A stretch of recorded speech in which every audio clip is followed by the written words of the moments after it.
Hey, what's up, YouTube? This is Boogie2988 coming at you with a vid. This is a vid for Mark Memes, Melee vid.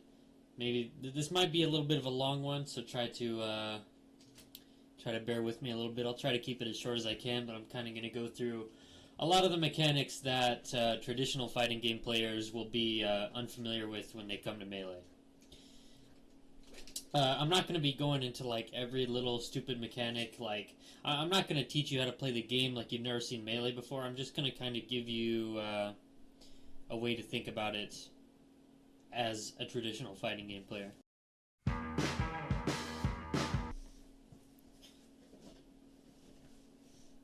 So the biggest thing I think that's going to throw a lot of traditional fighting game players off when they first start playing Melee is the analog control. All of your stick movements have completely analog control, so you can you can walk slow by pressing the stick a little bit. You can walk a little bit faster. You can run. All that with just movements on the stick, right? So right away, there's a lot more movement options just on the stick than what there would be in Street Fighter on just the stick, right? Because in Street Fighter, you can walk, you can dash, you can jump, you can crouch. But in Melee, you can do a big combinations of all those things using just the stick, right? So keep that in mind. The biggest thing that analog control is going to change with how you think about the game is the aerial drift, right? So like I can like look like I'm going to jump in and drift my way back. You see that? Like I'm dashing forward, I'm going to jump in and then I just move back, or I can like move forward a little bit then back, or I can do sort of any combination of those things, right? So what this means is that jumping in is a lot less of a commitment in Melee than it is in Street Fighter, and you can mix up a lot more with your jump ins, especially with how powerful aerials are in Melee. So obviously the second thing, the most logical next thing, is the double jump, right? Using the aerial drift, you can sort of double jump and then mix up all kind of mix-ups like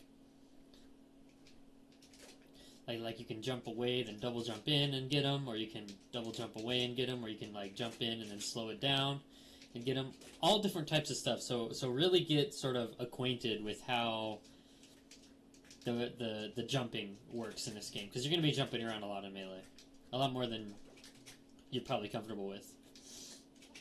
But that's okay, because there's even more mix-ups that you can do. You might have seen me do this thing, which is it's like I'm landing with a wave dash, right? This is a lot easier to do than you're probably expecting. You just air dodge into the ground when you're about to hit the ground, right? Just very similar to a wave dash. You sort of just air dodge into the ground. So you can do like a jump forward, wave land back, mix up. You can go like jump back, waveland back to get even more space going. You can jump back, waveland in, and get them like that. So there's a lot of things that you can do with your jump just by sort of experimenting with that. There's a billion different mix-ups you can do just with your jump, right? The next thing is obviously the platforms. This is the biggest thing for like a new player. You should get really comfortable at moving around with the platforms, right? Because if you look at the platforms on a surface level, they kind of seem really slow. Like you have to jump all the way up, get on a platform, and then you can get off of it. And like just getting to the top platform takes a long time, right? Because you gotta like double jump up there, or you gotta go to the platform then jump off of it. But that's not the case, because you see what I just did there? You can just wave land onto a platform, right? So you can just air dodge into a platform as soon as you're over it, and you land much faster, which introduces a lot of movement, because you can like get on a platform then come off of it really quick, get on a platform then run off of it, get off a platform then run off the other way, get on a platform then get on another platform, all this stuff you can do with just wave landing. And then you can even mix up that even more by wave landing in a direction when you're on a platform, right? So you can go like all this crazy movement, just from wave landing a platform.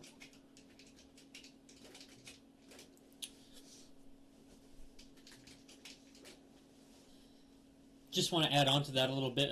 One of the main things you'll see when people are on platforms is they'll like drop through and do a move right as they drop through like this. I'm sure you've seen this all the time, right? Like people will drop through and like forward air, or they'll drop through up air. One big one is, let's see if I can get this fox on the platform. When you're on the same platform as somebody else, you can like drop through up air, and that creates a combo. So the way I do that is I just drop through with the stick, and then do my aerial with the C stick. If you're trying to do this with A, you'll have a hard time because you'll accidentally sort of jump. So yeah, keep that in mind. Drop through aerial, really good. And also just running off with an aerial is great. Like you just run off a platform, hold down to fast fall, and you get that. So another thing that's pretty different when it comes to Melee compared to Street Fighter and other fighting games is how the hitboxes work. A lot of the hitboxes in Melee, and I'm pretty sure like all of the hitboxes in Melee, have different properties when you hit with them in different ways. Like there's going to be a difference between like hitting somebody with a hitbox early versus hitting somebody with it when it's late. And with Marth especially, you get the difference between tipper and no tipper. And you might be thinking like, oh, it's Marth, you're always supposed to tipper. That's not always the case. Sometimes it is more useful to hit with the inside of the hitbox than it is with the outside. So a good example of that would be just like, say like Fox is standing right here and you want to hit him with a forward air, right?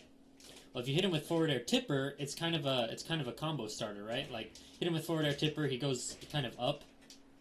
You see that?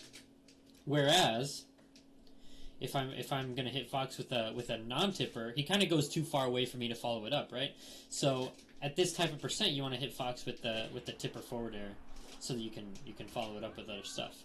Another example of this where you want to use the inside is if they're a high percent like this, like 127, and you wanna like up throw and then up air. Well, if you tipper up air, they're gonna go too high, right?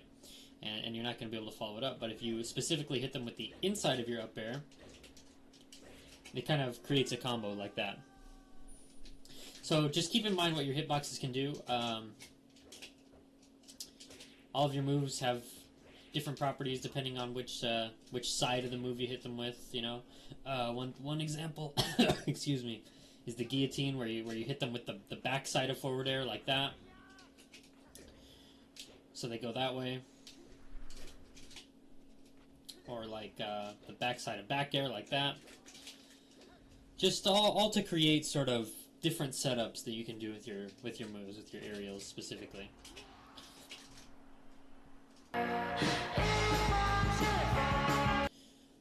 Another one of the mechanics that mixes up traditional fighting game players a lot is DI, and I think DI, a lot of people try to make DI seem a lot more complex than it really is.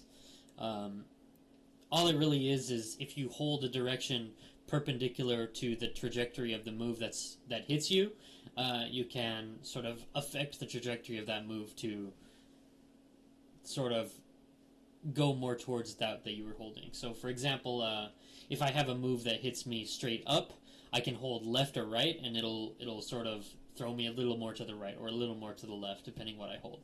If I have a move that hits me straight up and I hold up, it won't be any different than if I didn't hold anything at all. If I have a move that hits me up and I hold down, it won't be any different than if I didn't hold anything at all. So keep that in mind. Hold perpendicular to the way that you're going to get thrown. You can even survive stuff like this, like right there. I just held up and in, and the bomb didn't even kill me. There are some better examples of this you can probably find, but just know that that's basically the idea. Is you want to hold perpendicular to what's about to hit you.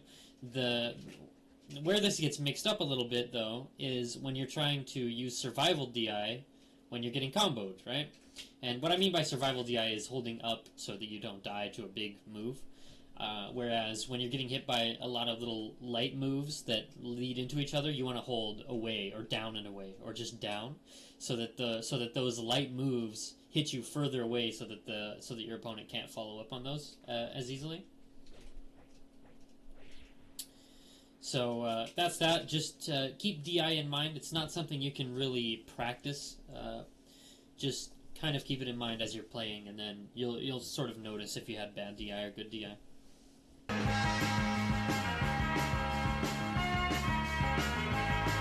Another thing that Street Fighter players are going to find really unfamiliar is sort of the wake-up game. When you knock somebody down, there's no real wake-up Oki in this game, like there is in Street Fighter. There's no sort of RPS, mechanic that's going to protect somebody who's knocked down. If you're knocked down in this game, you're always at a very significant disadvantage, because there's no way that you can wake up without risk of them getting you. Like, if I get a knockdown, even if you tech it, there's always a time that I can get you, in between, your tech and you inputting the move, or you falling down and then waking up, or you falling down and then waking up with a roll or with a get-up attack. You're always a little bit vulnerable with that. Now, you're not too vulnerable to the point where somebody can just completely wake up, tech chase you to death, for the most part. Sometimes that is the case, but usually it's not. Usually it takes some pretty serious reactions to get that tech chase, and even in the situations where it doesn't, there's usually something you can do to mitigate it. For example, holding up to make sure you don't bounce on a jab reset. That's a little bit more of a niche example, and maybe exceeds the scope of the video, but just keep it in mind that when you get knocked down, you can't really escape.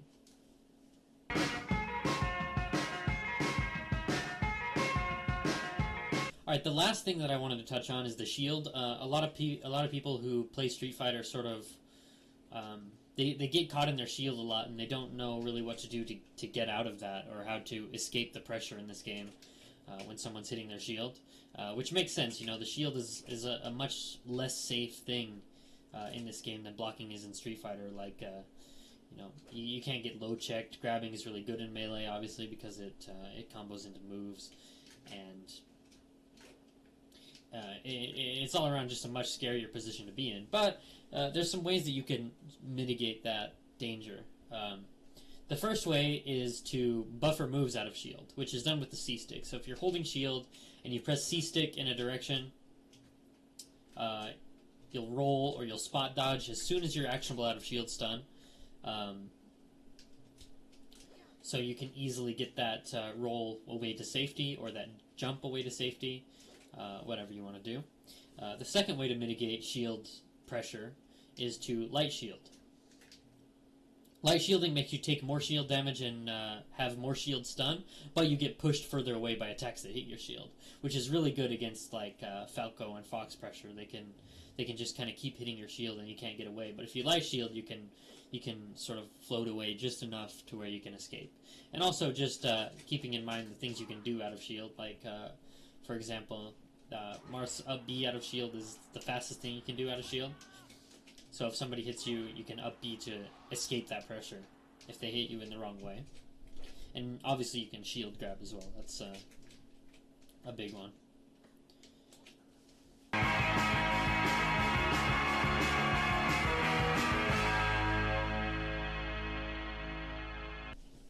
So probably the last thing I wanted to get into is the ledge. A lot of people find themselves really trapped when they're on the ledge. Because it seems you have very few options. You can get up, you can jump up, you can roll up. But a lot of times the best thing to do from the ledge is just to stay there for a minute and assess your situation, right? You can drop off the ledge by holding either back or down. Down will make you fast fall, back won't make you fast fall.